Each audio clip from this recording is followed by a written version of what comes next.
লাব্বাইককে কেউ দেখলেন চোখের মধ্যে পট্টি লাগানো, বাইতুল্লাহ তাওয়াফ করে সবাই, আর ওই পট্টি লাগানোওয়ালা চোখ ওই বান্দা লাব্বাইক বলে না, বলে আল্লাহুম্মা গফিরলি যুনুবি, আল্লাহুম্মা গফিরলি যুনুবি, ও মালিক আমাকে তুমি মাফ করে দাও। সবাই লাব্বাইকের আওয়াজ দেয়, ওই বান্দা বলে আমাকে মাফ করে দাও, ও আল্লাহ আমারে মাফ করে দাও, তুমি এখান থেকে গুনাহ অবস্থায় ফিরাইও না। 13 সালে হজে গেলাম, তার আগের বছর আমার ওস্তাদ গেলেন, ওস্তাদ এসে একটা ঘটনা শুনাইছেন, ঢাকার বড় লোক ছেলের নিয়ে ও হজে রওনা, হুজুরেও সেই কাফেলায়।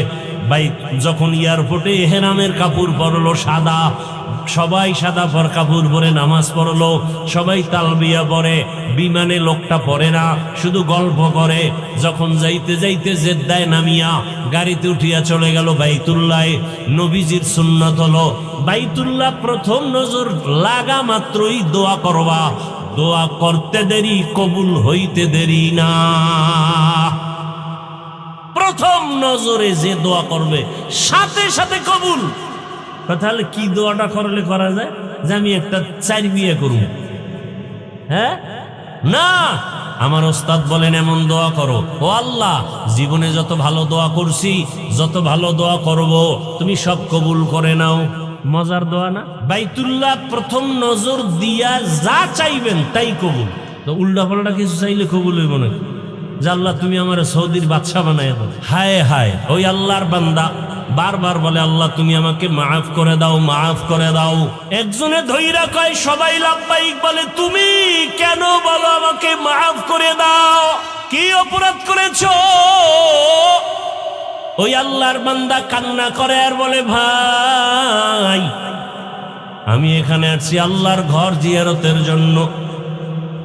আমি এখানে আইসা বাইতুল্লাহর চারপাশে একটা কঠিন পরীক্ষা চলে, ডানেও নারী, বামেও নারী, সামনেও নারী, পেছনেও নারী, ওদিকে সামনে আল্লাহর ঘর। কত কঠিন পরীক্ষা! ডানেও নারী, কেউ চেহারা খোলা। এই এহরাম অবস্থায় চেহারা খোলা রাখবে ঠিক, কিন্তু নারীরা পুরা খোলা রাখবে না।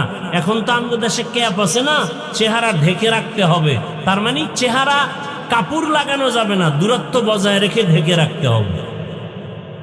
বাঙালি সুযোগ একটু পাইলে তিলের তাল বানায় ফেলে, পুরা চেহারা খুলে দিচ্ছে। পর্দা কত কঠিন জিনিস চিন্তা করতে পারেন? চেহারা ফুল খোলা যাবে না, কাপড় লাগবে না চেহারায়, ঠিক আছে, কিন্তু দূরত্ব বজায় রেখে কাপড় রাখবে, পর্দা রক্ষা করতে হবে। আল্লাহর বান্দা বলে এমন এক কঠিন পরীক্ষা চলে, ডানেও নারী, বামেও নারী, সামনে পেছনে নারী, এর মধ্যে আবার আল্লাহকে ডাকতেছি লাব্বাইক লাব্বাইক আল্লাহুম্মা লাব্বাইক। ওদিকে সামনে আল্লাহর ঘর, 120টা রহমত অল টাইম ওখানে অবতীর্ণ হয়। হঠাৎ আমার নজর একটা বেগানার দিকে পড়ে গেল, এমন ভাবে পড়ে গেল, এমন সুন্দরী রূপসী নারী ধ্যান অন্তরে চলে আসলো। শয়তান আমাকে ধোঁকা দিল। হঠাৎ করে একটা আমি আওয়াজ পাইলাম, আমার চেহারার উপরে কে যেন একটা থাপ্পড় মারলো। সাথে সাথে আমি বেহুশ হয়ে গেলাম। বেহুশ হয়ে উঠা আমি হুশে আসার পরে দেখি আমার চোখের মধ্যে কোনো পাওয়ার নাই। আমার ভয় লেগে গেল, আমি তাকায় কিছুই দেখি না, চোখ ব্যথা। এক পর্যায়ে অপারেশন করলাম, চোখ দিয়ে কোনো পাওয়ার নাই, দেখতেও পারি না। এখন আমি হজে আইসা আল্লাহর মোহাব্বতের জায়গায় অপরাধ করে ফেলেছি। আমারে মাওলা যদি এখান থেকে ক্ষমা করে না দেন, আমার এই জীবনের কোনো মূল্য নাই। আমি এজন্য আল্লাহর কাছে ক্ষমা চাই। আল্লাহুম্মা গফিরলি যুনুবি। ও এলাকার মা বোনেরা, যুবক বাবারা, নবীজি বলেন যারা বাইতুল্লাহ গিয়া হজ করার সমর্থন আছে করো, যদি না পারো তোমরা আল্লাহর ঘর মসজিদে যাও। গরিবরা জুমার দিন গিয়া নামাজ আদায় করো, আল্লাহর ঘর মসজিদে গিয়া আল্লাহর মোহাব্বতে সুন্দরভাবে সুন্নত আদায় করে নামাজ পড়ো। আল্লাহ তাআলা হজের বরকত তোমার আমল নামায় দিবে। শুধু তাই না, হজের সময় হাজী সাহেবরা নখ কাটতে পারবে না, মোষ কাটতে পারবে না, চুল কাটতে পারবে না, সাবান লাগায় গোসল করতে পারবে না। এরপরে জামা কাপড় ধুইতে পারবে না, আতর লাগাইতে পারবে না, ভালো করে সাবান ব্যবহার করা নিষেধ। ও গরীব, তুমি যদি কোরবানি দিতে যাও, হজ করতে যেতে পারো নাই, তাদের মতো তুমিও জিলহজ মাসের 1 তারিখ থেকে হাজিদের নমুনায় চলো। নখ কাটিও না, মোষ কাটিও না, তুমি চুল কাটিও না, যদিও তোমার হজ ফরজ না, কিন্তু তাদের সাদৃশ্য যদি হয়ে থাকো, হজ যদিও ফরজ না, তবে আল্লাহ ওই বরকত তোমাকেও দান করবেন। জিলহজ মাসের 1 তারিখ থেকে আঙ্গুলের নখ কাটা যাবে না, হ্যাঁ, এরপরে তোমার চুল কাটা যাবে না, মোষ কাটা যাবে না। ছোট বাচ্চাকেও যদি এমন রাখতে পারেন, সওয়াব পেয়ে যাবেন, সওয়াব, বরকত থেকে বঞ্চিত হবেন না। অতএব অনুরোধ করে বলছি, আল্লাহর কাছে দোয়া করেন। ওই বাইতুল্লাহ বড় দামি একটা ঘর, যেখানে গিয়া তাকাইলে দোয়া কবুল, যেখানে গেলে চোখের পানি ধরে রাখা যায় না। আল্লাহর কাছে দোয়া করেন, চোখের পানি ছেড়ে হে মালিক, ওই বাইতুল্লাহ জীবনে একবার হলো যাওয়ার তৌফিক দাও। জীবনে নামাজ ছাড়া যাবে না, ওই বাইতুল্লাহ যেতে হলে ইশরাক ছাড়া যাবে না, গুনাহ করা যাবে না। একদিন না একদিন আমার আল্লাহ কুদরতের দ্বারা ওই বাইতুল্লাহে পৌঁছায় দিবে। কত বড় লোক টাকা আছে যেতে পারে না, অথচ কত গরিবরা পর্যন্ত বাইতুল্লাহে হজ করে আসে, ওমরা করে আসে। আল্লাহর কাছে দোয়া করেন, আল্লাহ পাক সবাইকে বাইতুল্লাহর জিয়ারত নসিব করেন, নবীর মোলাকাত দান করেন। আল্লাহ তাআলা সব তৈরি করলেন তার কুদরতের দ্বারা। অনেক কিছু বুঝে আসবে না, শুধু কানে শুইনা বিশ্বাস করার নাম ঈমান। বেশি বুঝতে গেলে ঈমান চলে যাবে। অনেক কিছু বুঝে আসে না, ওটা বেশি বুঝতে গেলে ঈমান চলে যাবে। বলে আল্লাহরে কে বানাইছে, এর যুক্তি খুঁজলে পাওয়া যাবে? হ্যাঁ, অনেক কিছু মানুষের বিবেক বলে হবে না, অসম্ভব। আল্লাহ বলেন সেটা আমার কুদরতের দ্বারা সম্ভব। মরা গাছে কথা বলতে পারে না, পারে? আল্লাহর কুদরতে পারে। এই বিশ্বাস আছে? থাকলে মুমিন, না থাকলে বেঈমান।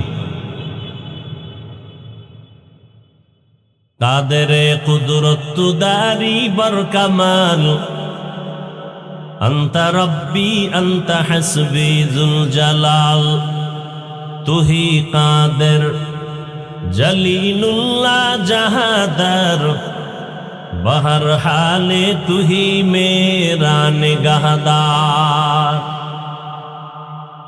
পৃথিবী যে এই পৃথিবী, এটা এক সময় ছিল না। এক সময় ছিল পানি আর পানি, পানি আর পানি, পানি আর পানি। কোথা থেকে আসলো পানি? মুফাসসিরিনে কেরাম বলেন আল্লাহ কুদরতের দ্বারা একটা মুক্তা তৈরি করেছেন। কি মুক্তা? অনেক বড় না ছোট? আল্লাহ বলেন মুক্তা এবার পানি বের করো। মুফাসসিরিনে কেরাম বলেন সে মুক্তা থেকে 20 কোটি বর্গমাইল পরিমাণ পানি বের হবে। প্রশ্ন করবেন কেমনে সম্ভব? জবাব কি বলেন? কার কুদরতে সম্ভব?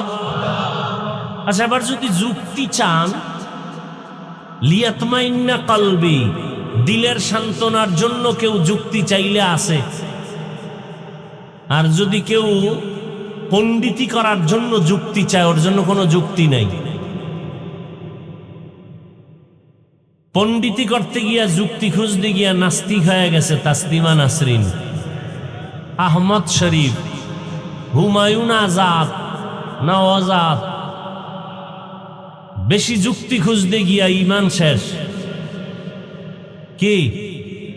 আবার আমগোলাইনেও কিছু যুক্তিবাদী আছে যে কোরআনের অর্থ না জানলে পরে লাভ নাই, এগো ঈমানও নাই। আলিফ লাম মিমের অর্থ আছে। রমজানুল মুবারকে খতমে তারাবি পড়ে হাফেজ সাহেব, তারাবি পড়ায় ছোট বাচ্চা, ও অর্থ জানে? আমরা যারা মুসল্লিরা তারাবি পড়ি অর্থ জানি? বুঝি কিছু? বুঝি না, কোরআন পড়তেছে এতটুকুই, সওয়াব হবে না? তাহলে অর্থ না জেনে লাভ নাই, এটা ঈমান হারা কথা। কোন মুমিন এ কথা বলতে পারে না। রাসূল কি বলেন? ক্বালান নবী সাল্লাল্লাহু আলাইহি ওয়া আলিহি ওয়াসাল্লাম, মান ক্বারাআ হারফাম মিন কিতাবিল্লাহ ফালাহু হাসানাহ ওয়াল হাসানাতু বিআশরি আমসালিহা। নবীজি বলেন, লা আকুলু আলিফ লাম মিম হারফুন ওয়ালাকিন আলিফুন হারফুন ওয়া লামুন হারফুন ওয়া মিমুন হারফুন। নবীজি বলেন, যারা একটা অক্ষর কোরআনের পড়বে সাথে সাথে 10টা নেক আল্লাহ দান করবেন। নবী বলেন, আমি কথা বলি না আলিফ লাম মিম 3টা মিলে এক অক্ষর, বরং আমি নবী বলি আলিফ আলাদা অক্ষর, লাম আলাদা অক্ষর, মিম আলাদা অক্ষর। অতএব যদি কেউ পড়ে আলিফ লাম মিম, সাথে সাথে 10-এ 10-এ কয়টা পাবে? 30টা নেক আল্লাহ দান করবেন। তরজমা যাই না পড়ো আরো সওয়াব, এমনি পড়ো সওয়াব। আরে শুধু পড়ো না, আল্লাহর কালাম তাকায় তাকায় দেখবা, তাতেও সওয়াব। কেউ যদি কোরআন খুলে শুধু তাকায় দেখে, হাযা কালামু রব্বি, হাযা কালামু রব্বি, এতেও সওয়াব। দেখছেন নি কারবার? আল্লাহর কিছু কুদরতের নিদর্শন আছে, শুধু দেখবে, কিছু বলবে না, চুপ করে দেখবে, তাতেও সওয়াব। যেমন মা বাবার চেহারা তাকায় তাকায় দেখো, সওয়াব। ওই যে বললাম বাইতুল্লাহ বরকতপূর্ণ ঘর, এই ঘরটার দিকে শুধু তাকায় থাকবে, তাকায় দেখবে। নামাজও নাই, তেলাওয়াতও নাই, তাওয়াফও নাই, শুধু বসে বসে তাকায় দেখে আল্লাহর ঘর। মুহূর্তে মুহূর্তে মুহূর্তে 20টা রহমত তার উপরে আসে। কয়টা? প্রতিটি মুহূর্ত, মুহূর্ত বলতে কি বুঝেন আমি জানি না। প্রতিটি মুহূর্তে বাইতুল্লাহর ছাদের উপর 120টা রহমত আসে। কয়টা? 120টা রহমত। যারা তাওয়াফ করে তাদের জন্য 60টা রহমত আলাদা। যারা নামাজ আদায় করবেন তাদের জন্য 40, কত হইল? 100। আর যারা শুধু তাকায় তাকায় দেখবে আল্লাহর ঘর, তাদের আমল নামায় মুহূর্তে মুহূর্তে কতটা? এই 120 রহমত অল টাইম বাইতুল্লাহর ছাদে অবতীর্ণ হয়। আপনাদের বাগেরহাটের মসজিদ আছে না, কি গম্বুজ, ওটা যদি আপনি সারাদিন দেখেন কয় নেক পাবেন? বলতে পারবে কোন আলেম যে একটা নেক পাবে? কিন্তু আল্লাহর ঘর বাইতুল্লাহ, এইটার ভিতরে সওয়াব কেন? বলে সব মসজিদ আমার ঘর, তবে আমি ডাইরেক্ট বলি নাই বাগেরহাটের 60 গম্বুজ আমার ঘর। বাইতুল্লাহকে আল্লাহ বলছেন এটা আমার ঘর, এজন্য এটার সওয়াব কি? হ্যাঁ, দুনিয়াতে উটনি আছে, উট আছে, সবকে বানাইছেন, কিন্তু সালেহ আলাইহিস সালামের উটনিকে বলছেন নাকাতুল্লাহ, আমার উটনি। লাভ হইছে কি? এটা জান্নাত যাবে। কোথায় যাবে? জান্নাতে যাবে।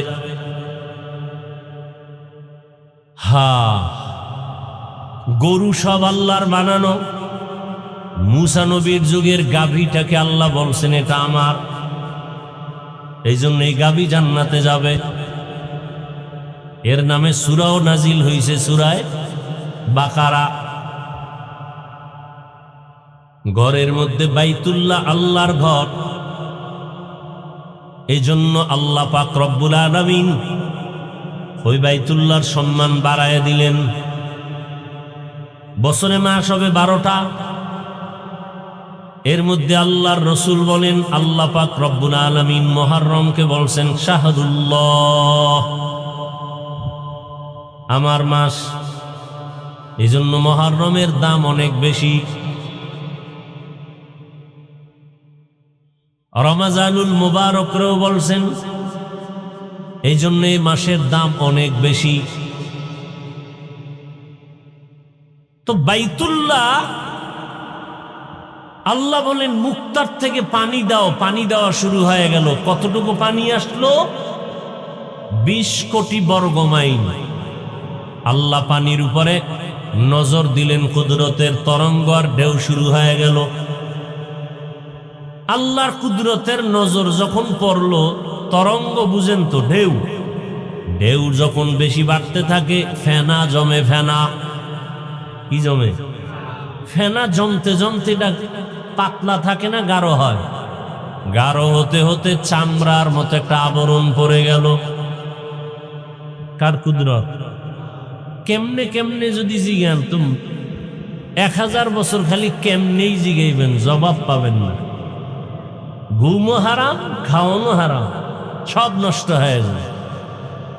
বটগাছ চিনেননি? বটগাছ, বটফল কত বড়? অনেক বড়, অনেক ছোট।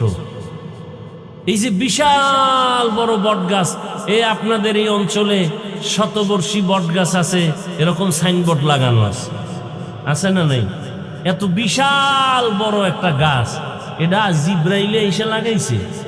কোথার থেকে হয়েছে? কিসের থেকে? ওই বটফল থেকে না? এতটুকু একটা ফলের থেকে এত বিশাল গাছ হলো কিভাবে? এই জবাব আগে দেন, এরপরে আমি জবাব দিব। এতটুকু মুক্তা থেকে এত পানি আসলো কিভাবে? কার কুদরত? আবার দেখেন ছোট একটা কদুর বিচি, ফল অনেক বড়, ফল অনেক। কার কুদরত? অনেক কিছু বুঝার সুযোগ নেই, মেনে নাও, এটার নাম ঈমান। এবার পানির উপরে কি হলো ভুলে গেছেন? ফেনার উপরে কি হয়েছে? চামড়া হওয়ার পরে আল্লাহ অর্ডার দিলেন, যাও জিব্রাইল আমিন ওখান থেকে একটা অংশ নিয়ে আসো। জিব্রাইল আমিন আইসা মাটির সাথে কথা বইলে ব্যর্থ পারে নাই, গেছি গে খালি। মিকাইল যাও, মিকাইল আসিয়া ফেরত। ইসরাফিল যাও, ফেরত। আজরাইল যাও। মালাকুল মউতকে যখন পাঠাইছে কোনো কথা নাই, সে একটা থাবা মারছে। থাবা মারছে এরকম হাতের তালুর মধ্যে পুরা চামড়াটা নিয়ে আসছে। আচ্ছা, যার এই তালুর মধ্যে চামড়াটা চলে আসলো, তাহলে তার হাত বাকি অংশ আরো আছে তো? তার দেহটা কত বড়? বলে পুরা পৃথিবী যত বড়, আজরাইলের হাতের তালুর মুঠোয় সব। এক আজরাইল বাংলাদেশের মানুষের জান কবাজ করে, আবার আমেরিকারটা করে কেমনে? প্রশ্ন আছে না নাই? কার কুদরত? বলে পুরা পৃথিবীটা আজরাইলের হাতে একটা পানদানের মতো। একটা প্লেটের মধ্যে যদি পিপিলিকা থাকে, পিপিলিকা 1000, আপনার মারতে 6 জন লাগবে। পুরা পৃথিবী পানদানের মতো আজরাইলের হাতের মুঠোয়। এবার আল্লাহর কাছে নিয়ে দিলেন, নেন আল্লাহ দিলাম। কি নিয়ে নিছেন বলেন তো? চামড়াকে আরবিতে আদিম বলে। আদিম শব্দের অর্থ চামড়া। আদিম থেকে আদম, আদমকে আল্লাহ বানালেন, বানায়া জান্নাতে রাখলেন। কোথায়? আচ্ছা, জান্নাতে রাখলেন, দুনিয়াতে এখনো পাঠান নাই।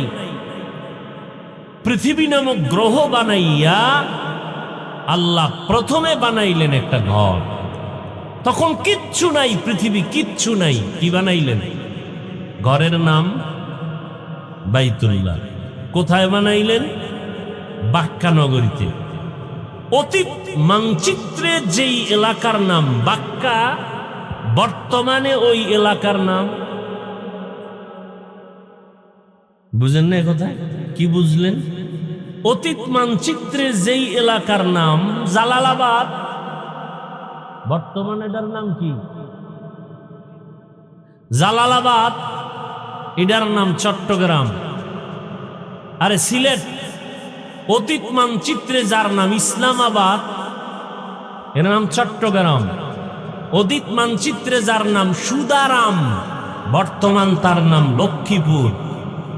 অতীত মানচিত্রে যার নাম ত্রিপুরা, তার নাম বর্তমান কুমিল্লা। অতীত মানচিত্রে নাম জাহাঙ্গীরনগর, বর্তমান নাম মনে হয় জিব্রাইল আইছে নতুন। বাগেরহাট কি কয় জাহানাবাদ। যেই এলাকার নাম অতীত মানচিত্রে বাক্কা, বর্তমান তার নাম এক ব্যাখ্যা। আর এক ব্যাখ্যা হলো এখনো বাক্কা তখনও বাক্কা, শুধু বাকে মিমের দ্বারা পরিবর্তন করে মক্কা বানায় দিছে। বাক্কার বাকে কি লাগাই দিছে? মিম। নাম্বার 3, বাক্কা কেন বলা হয়? বাক্কা শব্দের অর্থ বাঁকা হওয়া। ওখানে গেলে সব মাস্তান বাঁকা হয়ে যায়। বাঁকা হয়নি? এমপি কয়নি যে আমি রিক্সা ড্রাইভারের মতো পাগল সাজবো কেন, আমি টুপি পরি, ক্যাপ লাগাই, চলবে মাস্তানি? ওখানে কোনো মাস্তানি চলে? হায় হায়, সব ফকিরের এক আওয়াজ, লাব্বাইক আল্লাহুম্মা লাব্বাইক লাব্বাইক লা শারীকা লাকা লাব্বাইক ইন্নাল হামদা ওয়ান নি'মাতা লাকা ওয়াল মুলক লা শারীকা লাক। এই বয়ানের ফাঁকে ফাঁকে কয়েকটা পয়েন্ট খেয়াল করবেন, আমি বলে যাব, খেয়াল রাখবেন। এই যে এটাকে পরে তালবিয়া কি বলা হয়? এই তালবিয়াটা 4 শ্বাসে পড়া সুন্নত। কয় শ্বাসে? 4 শ্বাসে। কোথায় শ্বাস ভাঙবেন? লাব্বাইক আল্লাহুম্মা লাব্বাইক লাব্বাইক লা শারীকা লাকা লাব্বাইক ইন্নাল হামদা ওয়ান নি'মাতা লাকা ওয়াল মুলক লা শারীকা লাক। কয় শ্বাস হইল? মনে থাকবে? মিয়া হজ করবেন আল্লাহর জন্য সুন্নত বাদ দিয়া? হ্যাঁ, 4 শ্বাসে তালবিয়া পড়া সুন্নত। লাব্বাইক আল্লাহুম্মা লাব্বাইক একবার, লাব্বাইক লা শারীকা লাকা লাব্বাইক ইন্নাল হামদা ওয়ান নি'মাতা লাকা ওয়াল মুলক লা শারীকা লাক। রহমতের নবী বলেন, ও হাজি, তুমি যখন তালবিয়া জবানে পড়ো, ঘর থেকে বের হও, এহরামের কাপড় ঘর থেকে পড়ো, না হয় এয়ারপোর্টে গিয়া পড়ো। পড়ার পরে তুমি 2 রাকাত নামাজ পড়ে একবার জোরে তালবিয়া পড়ো। তোমার আওয়াজটা যত দূর যাবে তত দূরের সব মখলুকেরাও তালবিয়া পড়বে লাব্বাইক। গাছে কথা বলতে পারে? আরে মি আল্লাহ কয় পারে। কিয়ামতের ময়দানে খেজুর গাছ আপনার পক্ষে সাক্ষী দিবে। রসুলের সাথে খেজুর গাছ কথা বলে নাই? বুখারী শরীফের ঘটনা। রসুলের সাথে যদি খেজুর গাছ, মরা খেজুর গাছ কথা বলে, উস্তুনেহান নানা আজহাজরে রসুল নালামি জাদ হামচুয়ার বাবুকুল। মরা খেজুর গাছ রসুলের সাথে কথা বলে। আবু জাহাল হাতের মুঠোয় পাথর নিয়ে বলে, আব্দুল্লাহর সন্তান বলো আমার হাতের মুঠোয় কি? নবী বলেন, আমি জানি না। কেন জানো না? বলে, আমি গাইবের মালিক না। গাইবের মালিক কে? কুল লা ইয়ালামু মান ফিস সামাওয়াতি ওয়াল আরদিল গায়বা ইল্লাল্লাহ। আল্লাহ তাআলা বলেন, নবী আপনিই বলেন, আসমানের বাসিন্দারা কেউ গায়ব জানে না, জমিনের বাসিন্দারা কেউ গায়ব জানে না। কে জানেন? আবু জাহালকে বলেন, নবী আমি বলতে পারি না হাতের মুষ্টিতে কি আছে, তবে হাতের মুষ্টিতে যা আছে একটু আওয়াজ দাও। পাথরগুলো কালিমায়ে শাহাদাতের আওয়াজ দিল। এটা নবীজির মুজিজা। নবীজির মুজিজা, রহমতের নবীর মুজিজা। একটা মুক্তা থেকে এত কোটি বর্গমাইল পানি, রহমতের নবী যুদ্ধের ময়দানে রওয়ানা, সাহাবায়ে কেরামরাও রওয়ানা। পানি পান করতে করতে পানি নাই, যার যার পাত্র খালি। ইয়া রাসূলুল্লাহ, আশেপাশে কোনো কূপ নাই, কোথায় পানি পাবো? নবী বললেন, যার পাত্রে পানি 1 ফোঁটা 2 ফোঁটা থাকে তো, কথা বলেন না কেন? আছে, তাইগুলো এক জায়গায় জমা করো। একটা পাত্রে রাখলেন, নবী আঙ্গুল দিলেন, পানি ভরপুর হয়ে গেল। সবাই প্রাণ ভরে পানি অন্তর দিয়া দিল খুলে পানি পান করলেন। যার যার পাত্র বোঝাই করো। এটা কেমনে সম্ভব? কেমনে সম্ভব? কার কুদরত? কাদের কুদরত দারি বর কামাল, আন্তা রব্বি আন্তা হাসবি যুল জালাল, তুহি কাদের জলিলুল্লাহ জাহাদার, বহর হালে তুহি মেরা নিগাহদার। বাক্কা নগরী, বাক্কা অর্থ কি বলছি মনে আছে তো? ওখানে গেলে সব পাগল হয়ে যাও। পাগলের কোনো সেলাই ছাড়া কাপড় নাই, পাগল জৌড়াইতেছে একটা ঘরের চতুর্দিকে। কার পাগল? হায় হায়, আমি পাগল কইছি, আর একজন আর চান্দি গরম হয়ে গেছে, মানে হে ডবল পাগল। অথচ শামসুল হক ফরিদপুরি রহমতুল্লাহ আলাইহির নাম শুনছেন? কে সে শামসুল হক? আইয়ুব খানের ধমক দিয়া কয়, রে আইয়ুব খান, টাকা দিয়া গরু কিনা যায়, শামসুল হক রে কিনা যায় না। গুগলে সার্চ দাও শামসুল হক ফরিদপুরি কে, ডিটেলস পেয়ে যাবা। সেই শামসুল হক ফরিদপুরি বলে, আরে হাফিজুর রহমান শুধু মক্কার মানুষরে পাগল কইলি কেন? আমি শামসুল হক বলে গেলাম, দুনিয়াতে যত মানুষ সব পাগল। কেউ টাকার পাগল, কেউ ক্ষমতার পাগল, কেউ নারীর পাগল, কেউ গাড়ির পাগল। আর একদল টাকার পাগল না, গাড়ির পাগল না, নারীর পাগল না, ক্ষমতার পাগল না, এরা শুধু আমার আল্লাহ তাআলার আশিক পাগল। কেমন পাগলামি!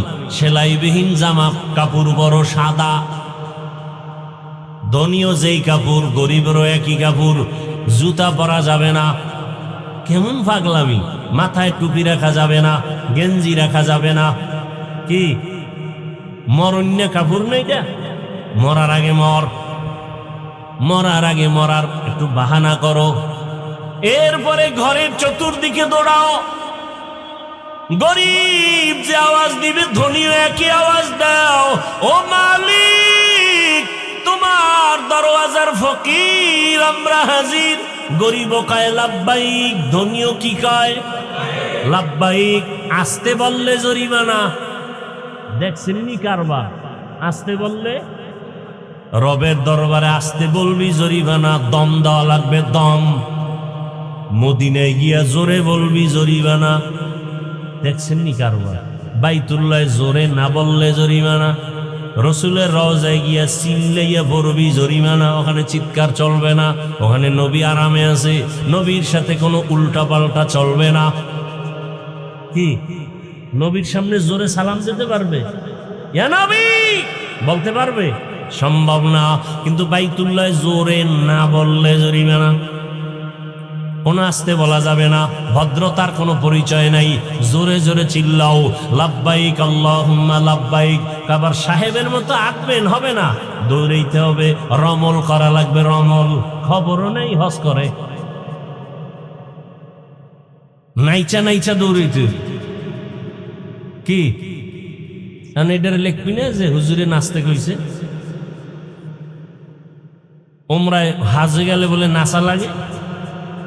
দেখে একটা পয়েন্ট পাইছো বহুত দিন পর, বদমাশ কোথাকার। আল্লাহ হেদায়াত দান করুন। হায় হায় হায় হায় ভাইরা আমার, ইন্না আউওয়ালা বাইতিন উযিআ লিন-নাস, এক আয়াতের ব্যাখ্যা করতে সারা রাত যাইব। তুমি কিসের তাফসীর শুনবা?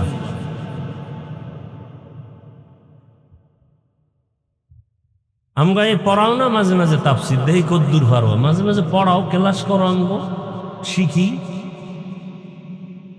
সব পারো, একটু পড়াও, আসো ঢাকাতে আমার মাদ্রাসা আসো, আমি ক্লাস করি।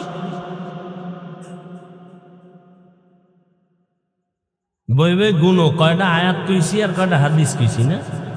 তোমার আল্লাহ আকাম করতে পাঠাইছে দুনিয়া,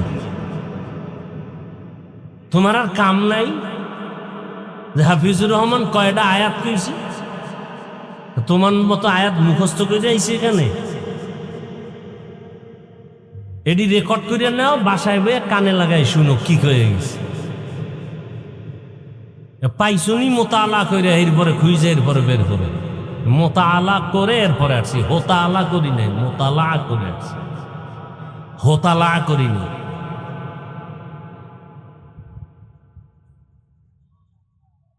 আল্লাহ হেদায়াত দান করুন। আচ্ছা, বাইতুল্লাহটা বানাইলেন কেন? কারণ আছে না নাই? কারণটা বলি। অবশ্যই অনেকে জানেন, তারপরও কিছু অজানা থাকতেও পারে, ভুলেও যেতে পারি। আল্লাহ রাব্বুল আলামিন আদমকে বানাবার আগেই, আদম নবীকে বানাবার আগেই পরামর্শ করছিলেন কাদেরকে নিয়ে? হ্যাঁ, এটা তো জানেন। আল্লাহ কি বলছিলেন? ইন্নী জাইলুম ফিল আরদি খলিফা, আমি দুনিয়াতে খলিফা বানাতে চাই। খলিফা বুঝেননি? রাজনীতির নেতা, কথা কয় না কি ঠিক? রাজনীতিবিদ নেতা, এর নাম খলিফা। এই অর্থই পাইছো। সমস্ত নবী রাসূল আল্লাহর এক একজন খলিফা, সমস্ত আলেম রাসূলের এক একজন খলিফার দায়িত্ব পালন করে।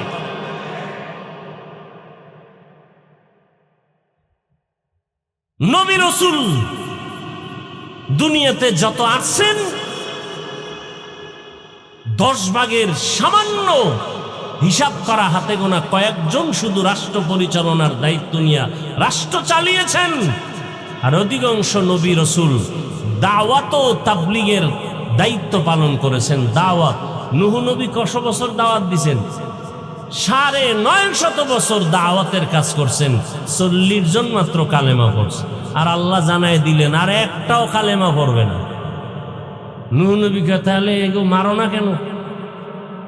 যারা কালেমা পড়বে না এগো ফিনিশ করে দাও। আল্লাহ তাও বলে দিলেন, قال نوح رب لا تذر على الأرض من الكافرين ديارا إنك إن تذرهم يضلوا عبادك ولا يلدوا إلا فاجرا كفارا رب اغفر لي ولوالدي ولمن دخل بيتي مؤمنا وللمؤمنين والمؤمنات ولا تزد الظالمين إلا تبارا। দোয়া কবুল হয়ে গেছে। কার দোয়া? পয়গম্বর নূহ। নূহ নবীর নাম জানেন? কি নাম? কইল জি, এমন খবর না। নূহ নবীর নাম হলো আব্দুল গফফার। কি নাম? নূহ শব্দের অর্থ ক্রন্দন করনেওয়ালা। নূহ নবী আল্লাহর কাছে এত কাঁদছেন, আল্লাহর খুশি হয় এক কান্নাওয়ালা শব্দ দিয়ে ডাকলেন, ইয়া নূহ, হে কান্নাওয়ালা গোলাম। নাম কি? নাম কি? আব্দুল গফফার। কেউ যদি কয় বেশি কান্না লাগে না, আর কেমন ফিডা দরকার? আল্লাহ বলেন, ফালিয়াযহাকু কালিলাও ওয়ালিয়াবকু কাসীরা। কম কাঁদো, বেশি বেশি হাসো। কি তো তরজমা কোন কি হইব? কম হাসো, বেশি বেশি কান্না করো। বেশির সীমা কত? 1000 দিন, 1 ঘন্টা না? সীমানা নাই? কয়দিন কানছেন? কান্দেন তো নাই, উল্টা চাপাবাজি করে। কেমন হইছে? যে 1 টাকাও দান করে না, হেসাই হিসাব। কি মসজিদে 1 টাকাও দান করে না, হিসাব চায়। মাদ্রাসায় দান করে না, হিসাব চায়। আর যারা দান করে এরা দোয়া চায়। যারা দান করে এরা কি চায়? আর যারা দান করে না এরা কি চায়? হিসাব চায়। আল্লাহ তাআলা বললেন, আমি দুনিয়াতে প্রতিনিধি বানাবো, খলিফা বানাবো। আল্লাহ যাদের বানাইবেন এগো ধরন কেমন, কাইফিয়াত কেমন? বলে এরা হবে সৃষ্টির মধ্যে শ্রেষ্ঠ জাতি। তাই বলে হ্যাঁ, এদের গুণ কি? এদের গুণ কি? ওয়াশ-শামসি ওয়াদুহাহা ওয়াল কমারি ইযা তালাহা ওয়ান নাহারি ইযা জাল্লাহা ওয়াল লাইলি ইযা ইয়াগশাহা ওয়াস সামাই ওয়া বানাহা ওয়াল আরদি ওয়া তাহাহা ওয়া নাফসি ওয়া মা সাওয়াহা ফাআলহামাহা ফুজুরাহা ওয়া তাকওয়াহা। কেমন গুণের হবে জানো? এরা চাইলে গুনাহ করবে, চাইলে নেক করবে। ফাআলহামাহা ফুজুরাহা ওয়া তাকওয়াহা। এমন একটা জাতি বানাবো, চাইলে গুনাহ করবে, চাইলেই নেক করবে। এরা হবে সৃষ্টির ফেরেশতারা। বললেন এটা কেমনে সম্ভব? গুনাহ করবে, শ্রেষ্ঠ হবে, এটা কিভাবে সম্ভব? এটা হতেই পারে না। এবার ফেরেশতারা বললেন, নাহনু নুসাব্বিহু বিহামদিকা ওয়া নুকদ্দিসু লাক। ও আল্লাহ, আমরাই তো তোমার পবিত্রতা বর্ণনার জন্য যথেষ্ট। তুমি শ্রেষ্ঠ তো মনে মনে ভাবছে, শ্রেষ্ঠ হলে তো আমরা হতে পারি, আমরা দাবিদার। এটা মুখে বলছে না মনে মনে? মুখে কি বলছে? তোমার প্রশংসার জন্য, পবিত্রতা বর্ণনার জন্য তো আমরাই যথেষ্ট। আর মনে মনে কি ছিল? শ্রেষ্ঠ হলে আমরা হব। অপরাধী কিভাবে শ্রেষ্ঠ হয়? আল্লাহ কি জবাব দিলেন?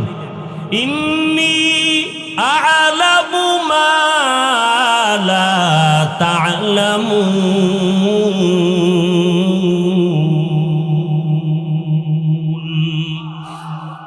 এই কালামে জিন্দা কুরআনে হাকিম, হিকমতে উলা ইয়াজালাসতু কাদিম। আল্লাহ কয় সিদ্ধান্তটা আমার, ফাইনাল। আমার সিদ্ধান্তের সামনে কারো যুক্তি চলবে না। মালিক আর গোলামের সামনে কোনো যুক্তি চলে না। সিদ্ধান্ত ফাইনাল হয়ে গেছে। এইবার আল্লাহ একটু বুঝাবার জন্য মনে মনে যে ভাবছে এরা কেমনে শ্রেষ্ঠ হবে, আল্লাহ তাআলা সামনাসামনি একটা প্রমাণ দিয়ে দিলেন। আল্লাহ বললেন, তোমরা সব মখলুকের নাম বলো। ফেরেশতারা বলেন, পারি না। এবার আল্লাহ বলেন, ওয়া আল্লামা আদামাল আসমাআ কুল্লাহা। আদম তুমি নাম বলো। আদম নবী বলে দিলেন। ফেরেশতারা নিজেদের ভুল স্বীকার করে বললেন, সুবহানাকা লা ইলমা লানা ইল্লা মা আল্লামতানা ইন্নাকা আনতাল আলিমুল হাকীম। রব যা শিখাইছেন তাই শিখছি, এর বাইরে কিছু বলার নাই। মনে মনে আবার ক্ষমাও চাইলেন। মনে মনে ভাবছিলাম শ্রেষ্ঠ হবে না আদম জাত, আমরা হব। ভুল হয়ে গেছে, মাফ করে দেন। আল্লাহর কাছে কি চাইলেন? কেমন ভুল? আল্লাহর আদালতে ভুল না, কিন্তু নিজেরা মনে মনে ভাবছেন এটা ভুল। তবে মুফাসসিরিনে কেরাম এখানে একটা পয়েন্ট আউট করেছেন। এই যে ভুল স্বীকার করে ক্ষমা চাইলেন, ডাইরেক্ট না, একটা ওসিলা পেশ করলেন। কি পেশ করলেন? এখন আবার আমগো মধ্যে একদল বলে ওসিলা দিয়া দোয়া করা বেদাত। সব দাত গো, আমগো সব বেদাত। ভণ্ড বলেন কি? যারা বলে ওসিলা দিয়া দোয়া করা বেদাত, ওরা ভণ্ড। আসতে বলেন কেন? আপনারা কি মনে করেন কোন মায়ের সন্তানের সাহস আছে আমগো সামনে দাঁড়াবে? ইনশাআল্লাহ সম্ভব না। আমরা পিওর এবং হক, নেফাকি অন্তরে নাই, আলহামদুলিল্লাহ। যারা বলে ওসিলা দিয়ে দোয়া করা যায় না, বেদাত, এরা ভণ্ড। এরা কি বলতে কষ্ট হয়? যারা বলেন না আপনারাও ভণ্ড। আল্লাহ হেদায়াত দান করুন। এবার ওসিলা পেশ করলেন ফেরেশতারা। ইয়া আইয়ুহাল্লাযীনা আমানু ওয়াবতাগু ইলাইহিল। কথা বলেন না কেন? আদম আলাইহিস সালাম তো আল্লাহর কাছে দোয়া করছেন জাবালে রহমতের মধ্যে, আর বললেন আদম নামে সর্বপ্রথম তুমি আমায় বানাইয়া তোমার সাথে কাহার নামটা লিখিলা রাখিয়া। আল্লাহ বলেন আমার বন্ধু মুহাম্মদ আমার সাথে জড়িত, যাহার সৃষ্টি না হইলে আসমান জমিন না হইত। কালেমার সাথে রসুলের নাম আছে না নাই? পড়েন তো, কালেমাটা পড়েন দি। লা ইলাহা ইল্লাল্লাহ, লা ইলাহা ইল্লাল্লাহ। দেখছেন নি মজা নাই? বিড়ি টানো, বিড়ি সারাদিন বিড়ি টানো তো মজা পাইবা কই? কার জিকির? সাহাবী আবু সাঈদ খুদরি রাদিয়াল্লাহু তাআলা আনহু বর্ণনা করেন, পয়গম্বর মূসা আল্লাহকে বললেন, হে মালিক, এমন একটা জিকির আমাকে শিখাও যা কাউকে শিখাও নাই। আল্লাহ বলেন এই জিকিরটা করো, লা ইলাহা ইল্লাল্লাহ, লা ইলাহা ইল্লাল্লাহ। মূসা নবী কেটে দি পুরান। আল্লাহ বলেন, আবু সাঈদ খুদরি রাদিয়াল্লাহু আনহু বলেন, আল্লাহ বলেন, হে মূসা, আসমান জমিন ভেতরে যা কিছু আছে এক পালায় যদি দাও, লা ইলাহা ইল্লাল্লাহর পাল্লাটা ভারী হয়ে যাবে। কার জিকির এটা? ফিসাবগো দিয়ে দিছেন, হ্যাঁ, তাবলিগালাগো দিয়ে দিছেন। আপনারা বাক করার অধিকার দিল কে? জিকির করার হুকুম কার? শুধু সরমনেওয়ালাদের জন্য? হ্যাঁ, আবার আপনি তাফসির করেন জিকির মানে কোরআন তেলাওয়াত। আমরা সৌদু বুঝি না। জিকির মানে নামাজ, আপনি যে ব্যাখ্যা দিয়েছেন আমরা বুঝি না। তাহলে আয়াতটা বইলা যাই, ব্যাখ্যা আপনি দিয়েন কোন এক সময়, আয়াত বইলা যাই, এটার ব্যাখ্যা কি করবেন? ইন্নামাল মুমিনুনা আল্লাযীনা ইযা যুকিরাল্লাহু ওয়াজিলাত কুলুবুহুম ওয়া ইযা তুলিয়াত আলাইহিম আয়াতুহু যাদাতুহুম ঈমানা, যাদাতুহুম ঈমানা ওয়া আলা রাব্বিহিম ইয়াতাওয়াক্কালুন।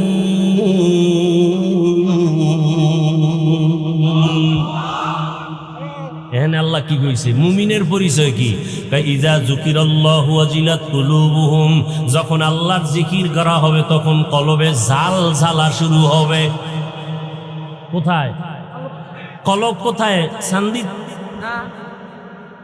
হায় হায়, সর্বাঙ্গে ঘা ঔষধ দিব কোথা? কলব বলে সান্দিত। কলবের ভেতরে ঝালঝালা শুরু হবে। আর ওয়াইযা তুলিয়াত আলাইহিম আয়াতুহু যাদাতহুম ঈমানা, যখন কোরআনের আয়াত পড়বে তখন ঈমানের স্পিরিট বেড়ে যাবে। এখন এখানে কি জিকির মানে তেলাওয়াত? তেলাওয়াতের কথাও আলাদা, জিকিরের কথাও আলাদা। প্রত্যেকটা আরবি শব্দের মূল একটা অর্থ থাকে, আর একটা অর্থ থাকে রূপক। আরবি গ্রামারের একটা মূলনীতি, যতক্ষণ মূল অর্থ দিয়ে তর্জমা করা যাবে ততক্ষণ পর্যন্ত রূপক অর্থ নেওয়া যাবে না। জিকিরের মূল অর্থ কি? ফাযকুরুনি আযকুরুকুম হুয়া তালাফ্ফুযু বিল লিসান। আল্লাহর জিকিরের মূল অর্থ ঠোঁটের মাধ্যমে বিশেষ পদ্ধতিতে আল্লাহর নাম উচ্চারণ করা। আল্লাহর নাম কি? আল্লাহর নাম কি? আল্লাহর নাম উচ্চারণ করা। তা লা ইলাহা ইল্লাল্লাহর মধ্যে আল্লাহ আছে নি? আছে। এবার আবু সাঈদ খুদরির হাদিস তো বললামই। তাহলে আল্লাহর জিকির করলে কলবে কি হবে? জালজালা। ঈমান কি হবে? হ্যাঁ, নবী বলেন ঈমানের তাজা করো মাঝে মাঝে। এই লোহার মধ্যে জং ধরেনি? আল্লাহর নবী বলেন জাদ্দিদু ঈমানাকুম বিকাউলি লা ইলাহা ইল্লাল্লাহ, লা ইলাহা ইল্লাল্লাহ। এর জিকির যে বগুড়ার দদি খায় নাই, জীবনে বুঝবে দদি মজা কেমন, কেমনে বুঝাম? আর জিকির করলেই তো দিল নরম হয়। কি? কার জিকির? আল্লাহর। মনে আছে কথা কোন দিক থেকে কই গেছি? মনে করায় দিবেন, নাইলে দোয়া করে নাইবে। কদ্দুর গেছি কোন? পরামর্শ করতেছিলেন, ফেরেশতারা আল্লাহর কাছে ক্ষমা চাইলেন। মনে আছে না? একটা কি পেশ করলেন ক্ষমার মধ্যে? ওসিলা। ওসিলা পেশ করে দোয়া করা সুন্নাত। লিখো, তুমি বলেছো বেদাত, আমি ঘোষণা করে গেলাম বাগেরহাটে ওসিলা পেশ করে দোয়া করা সুন্নাত। লিখো। ভাইরা আমার, কি উনি আবার কি মেরে ঢুকছেন?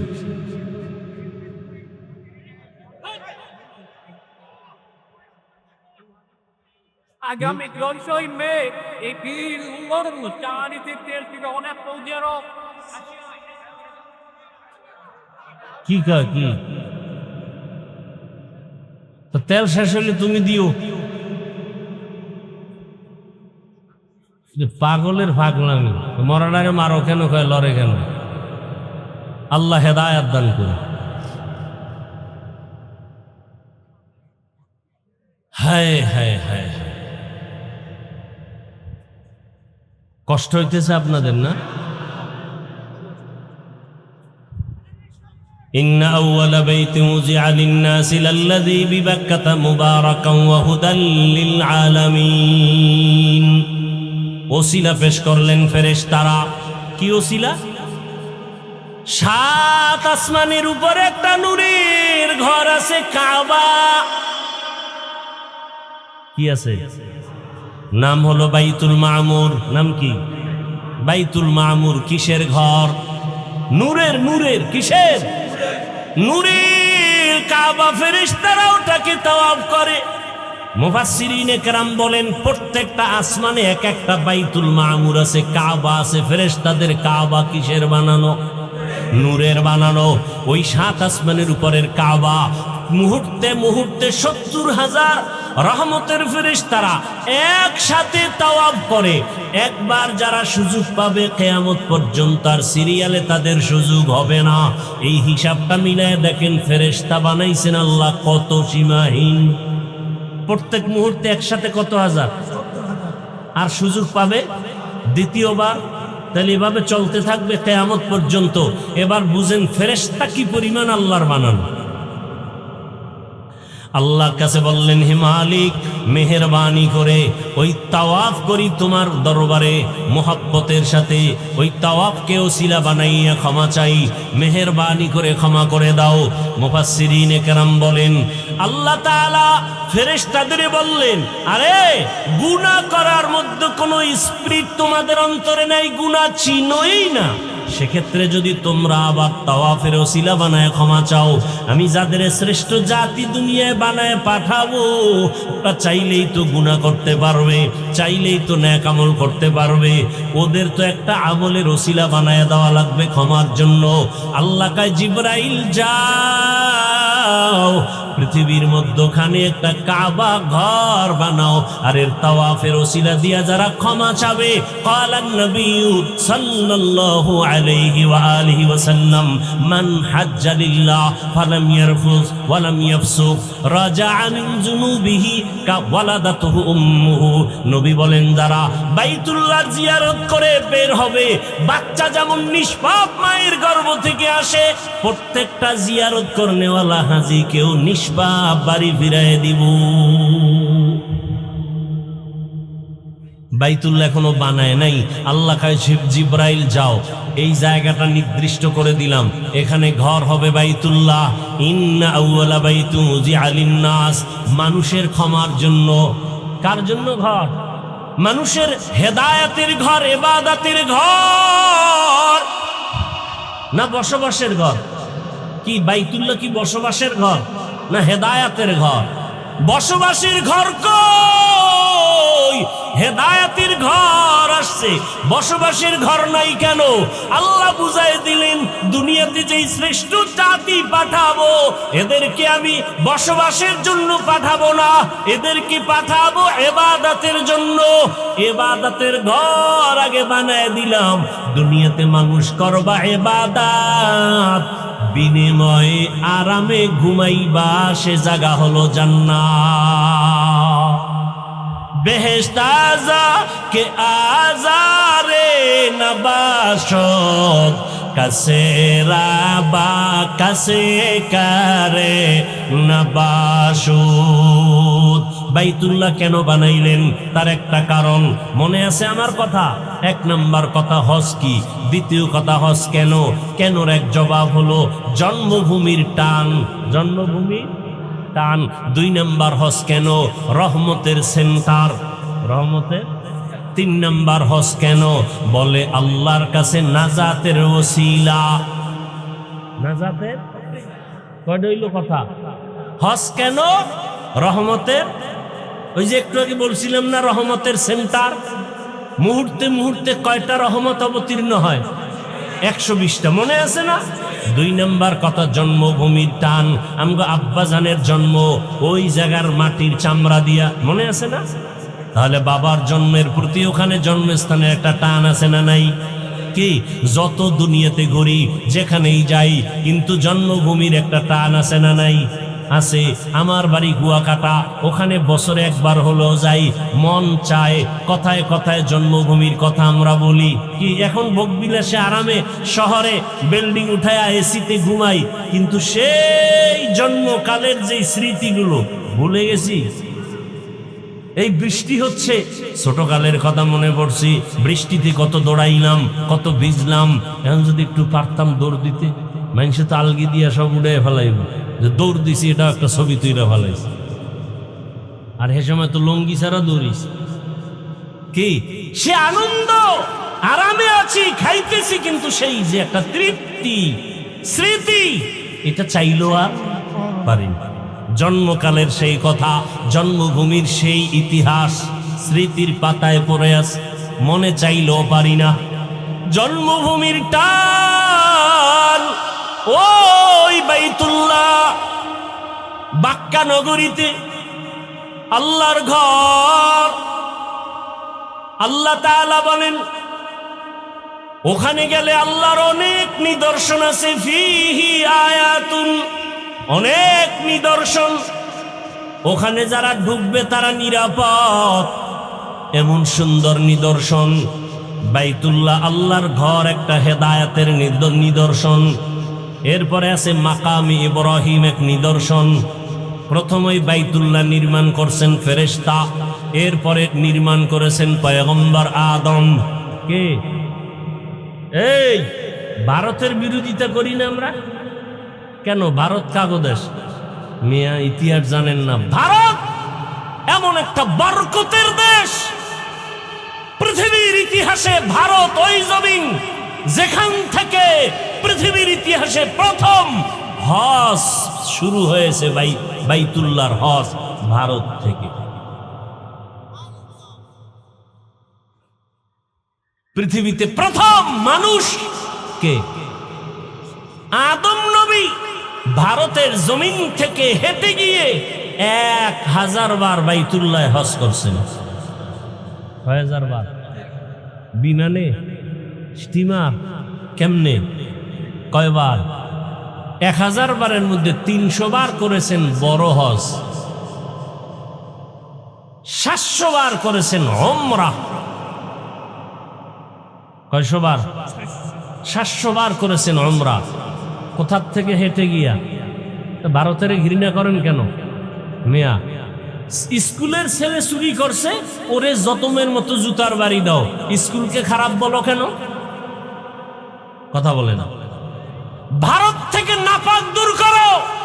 ভারত তো ওই জমিন যেই ভারতের রাজধানী দিল্লিতে আজও দাঁড়িয়ে আছে মুসলমানের ঐতিহ্য কুতুব মিনার। কি বয়ান লইলাম, 4-5 দিন বিছনায় হইয়া থেকে আইসা এ শেষ আছে আর কোনো? যেহেতু নাই আর বাড়াবাড়ি বেশি আর দূরে যাবো না, দুই একটা ঘটনা টেনে মোনাজাত দিয়ে দিই। আল্লাহ। তাহলে বাইতুল্লাহ হজ কেন? 3টা কারণ বলছি। রহমতের সেন্টার, রহমতের। আচ্ছা আগে রেডিও বাজাইতেনি? রেডিও বাজাইতো না? রেডিও বাজাইতে গেলে কি এটা উত্তর দিকে ফিরে বাজাইতো? কোন দিক? না না, কোথায়? আরে ভাই বলেন না, মুরব্বীরা রেডিও বাজাই তো ঢাকার দিকে ফিরে রাখতো মুখ। সত্য কথাটা বলতে সমস্যা কি? কোথায় ফিরে রাখতো? কেন? সেন্টার কই? ঢাকা। কুমিল্লা চ্যানেল দিলে কুমিল্লা, কথা ঠিক না? খুলনা বেতার দিলে খুলনা, খুলনা বেতার সেন্টার খুলে যদি এবার ঢাকার দিকে ফিরায়, আওয়াজ হয় না, বো বো করে। তাহলে ঢাকার দিকে রেডিও সেন্টারের মুখটা ফিরায় কেন? ওখানে হলো মূল চ্যানেলের সেন্টার, কথা ঠিক? আচ্ছা, আমার আল্লাহ কয়জন? কোথায়? জমিনে নাই। হ্যাঁ, কোন দিক? পশ্চিম। আল্লাহ কি পশ্চিমে? পূবে নাই, দক্ষিণে নাই, তো পশ্চিম দিকে ফিরে নামাজ পড়েন কেন? হ্যাঁ, আল্লাহ কি কাবায় বয়ে রইছে? তো হ্যাঁ, সেখানে কেন? এই যে একটু আগে কি বলছি, রহমতের। এখন তো মূর্তি পূজারীরা কয়, এই আমরা একটা মূর্তি বানাইয়ে এটার একটু সামনে বসায় পূজা করি, সরস্বতী পূজা করি, দেবদেবীর পূজা করি, এটারে তোমরা শিরিক বলো। তোমরাও তো একটা পাথরের ঘরের দিকে ফিরে পূজা করো, বলে না? বলে না? হ্যাঁ, কত কথা। আমরা পূজা করি না, আল্লাহর গোলামি করি। কার গোলামি করি? আল্লাহর গোলামি করি। এই জন্য কেউ যদি কেবলা হারিয়ে পূর্ব দিকে ফিরে নামাজ পড়ে, হবে কি না? হবে না? হবে। আল্লাহর গোলামি করি। এই জন্য কেউ যদি রোজার হালাতে ভুলে পেট ভরে খানা খায়, রোজা যাবেনি? যাবে না। কেন? আমরা আল্লাহর গোলামি করি। আমরা পাথরের পূজা করি না, আমরা আল্লাহর গোলামি করি। আল্লাহর অর্ডার মতো, আল্লাহর হুকুম মতো চলি। এই জন্য আল্লাহর হুকুম, ওই বাইতুল্লাহ গিয়েও যদি কেউ বেয়াদবি করো, জায়গায় গজব চলে আসবে। যেমন এক আল্লাহর গোলাম বাইতুল্লাহ তাওয়াফ করে, সবাই তাওয়াফ করে। আওয়াজটা কি মনে আসেনি? লাব্বাইক আল্লাহুম্মা লাব্বাইক, লাব্বাইক লা শারীকা লাক লাব্বাইক, ইন্নাল হামদা ওয়ান নি'মাতা লাকা ওয়াল মুলক লা শারীকা লাক। আহা, হজ করতে মনে চায়নি? নিয়ত আছে? এই তাল মিলেন না। দিল থেকে কার নিয়ত আছে যে আমি বাইতুল্লাহ যাব? যাবেন, আল্লাহ কবুল করে। যারা গেছেন তো আলহামদুলিল্লাহ, যারা যেতে পারেন না যাবেন। যদি আসলেই কম যাব, তাহলে একটা আমল দিয়ে যাই, পারবেন? আমলটা কিন্তু সহজ আবার কঠিন। যদি নামাজ পড়ে না, এগুলো দিয়ে লাভ নেই। ফজরের নামাজের পরে, সূর্য ওঠার পরে আরো নামাজ আসেনি, এটারে কি নামাজ কয়? ইশরাক। কয় রাকাত? 3 রাকাত। 4 রাকাত, 2 রাকাত পরে নামাজ পড়বেন। আমি ইসলাম দিয়া যাব, দিল থেকে মোহাব্বতের সাথে বলছি। এটা একটা মুজাররাব আমল। যদি কেউ ইশরাকের 4 রাকাত নামাজ প্রতিদিন আদায় করতে পারেন, আপনার বাইতুল্লাহ জিয়ারত ছাড়া মরণ হবে না। তার মানে ফজর বাদ দিয়া? হ্যাঁ, ফজর বাদ দিয়া নয়, আল্লাহর কাছে বলতে বলতে। কারণ ইশরাক নামাজ যারা পড়বে তাদের সওয়াব কি জানেননি? যেই হজ কবুল হয়েছে সেই সওয়াব পাবে। তাহলে আল্লাহ হজ না করায় কবুল করাইবেন? হ্যাঁ, আরো কথা আছে বাইতুল্লাহর হিসাবে। কত মজার মজার কথা বলার সময় নাই। ওই আল্লাহর বান্দারা তাওয়াফ করে, লাব্বাইকের সুন্নতের আমল অনুযায়ী চলেন। ও আমার যুবক বাবারা, তোমার মতো কত যুবক বাইতুল্লাহে যায়, দেখো ওখানে মদিনার খেদমত করে, বাইতুল্লাহর হেরেমে খেদমত করে। ভাগ্য কত তাদের ভালো। আবার কিছু আল্লাহর বান্দার কথা শুনি, মক্কা মদিনায় গিয়া ঠিক মতো নামাজও পড়ে না, কাজ করে, টাকাও মা বাবারে দেয় না। এমন হতভাগা হইও না। আল্লাহর কাছে দোয়া করো, জীবনে গুনাহ তো কম করো নাই, দাড়ি কম কাটো নাই, বেপরদায় কম চলো নাই, মোবাইলে গুনাহ কম করো নাই। এখন থেকে তওবা করে নাও, আর দাড়ি কাটবা না, নামাজ ছাড়বা না, বেপরদায় চলবা না। মা বাবার দোয়া, শিক্ষকের দোয়া, উলামায়ে কেরামের দোয়া পরামর্শ নিয়া নবীজির সুন্নাত অনুযায়ী চলবা। পর্দার আড়ালের মা বোনেরা আল্লাহর কাছে দোয়া করেন, একটা নেককার সন্তানের মা বাবা হয়ে কবরে যাবেন। ডাক্তার হবে নেককার, ইঞ্জিনিয়ার হবে নেককার, প্রফেসর হবে নেককার। ডাক্তার হলেও নামাজ ছাড়বে না, কোরআন তালাওয়াত ছাড়বে না, মা বাবার জন্য খেদমত করতে ভুলবে না। এমন একজন নেককার ডাক্তারের মা হন, এমন একজন নেককার ইঞ্জিনিয়ারের মা বাবা হয়ে কবরে যান। আল্লাহর কাছে অন্তর ভরে দোয়া করবেন, একজনের আমিন কবুল হলে সবারটা কবুল হয়ে যাবে। আয় আল্লাহ, মেহেরবানি করে আমাদের সবাইকে আপনার গোলাম হিসাবে কবুল করে নেন, আমিন। আলহামদুলিল্লাহি রাব্বিল আলামিন। والصلاة والسلام على سيد الأنبياء والمرسلين وعلى آله وأصحابه أجمعين يا أرحم الراحمين يا أرحم الراحمين يا أرحم الراحمين رب ارحمهما كما ربياني صغيرا اللهم إنك عفو كريم تحب العفو فاعف عنا اللهم إنا نسألك رضاك والجنة ونعوذ بك من سخطك والنار